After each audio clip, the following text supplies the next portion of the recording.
Hey, good afternoon, everyone. This is Travis with your moment of yes for June 9th, Wednesday, June 9th. Today is the last day of our camp, our almost 2.5 week camp. Game number 4 tonight against Costa Rica here in Salt Lake City. And then everyone flies home tomorrow. And so it'll be a challenge today, emotionally getting up for what is essentially a friendly after having a championship game a few nights ago. But that's part of the reason that we are doing this to be able to adapt and respond and to regain our intensity and focus after an emotional game. And so tonight will be an interesting test to see if we can do that.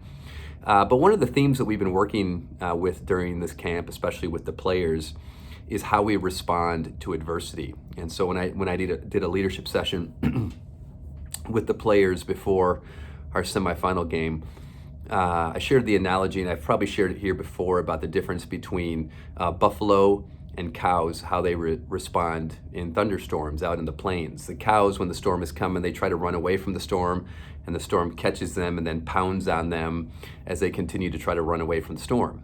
The buffalo, on the other hand, see the storm clouds coming and they run at the storm. So they're attacking the thing. They're attacking the challenge, the obstacle, the adversity. They're running at it instead of away from it. Therefore, they get through it and on the other side of it even faster.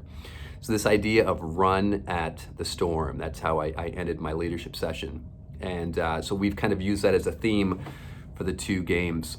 And we obviously won a very, very difficult, challenging game.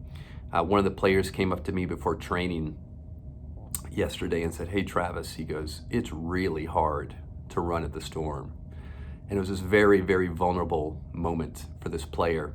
And so he and I had a talk for a few minutes, and I was able to share my appreciation for him and the courage and bravery that he expressed in that particular match, and how I appreciated that in him, and how he should be able to see that in himself. And I think for all of us, right, it's one thing to talk about running at the storm. It's another thing to actually do it and to be in the storm, and to take a beating and to continue to move through it. And so it's a great story. It's a great analogy.